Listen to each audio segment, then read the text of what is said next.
À la une de l'actualité, tout d'abord, le coût de la rentrée universitaire va encore augmenter cette année de près de 2% précisément. C'est ce qui ressort de deux études publiées lundi par deux syndicats d'étudiants.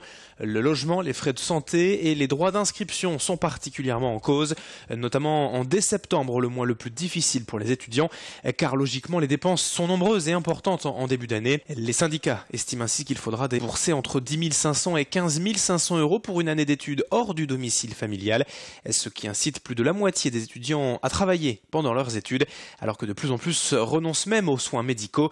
La santé, c'est d'ailleurs l'un des postes problématiques pour Tristan Haute, du syndicat Sud étudiant à Lille, est joint par téléphone.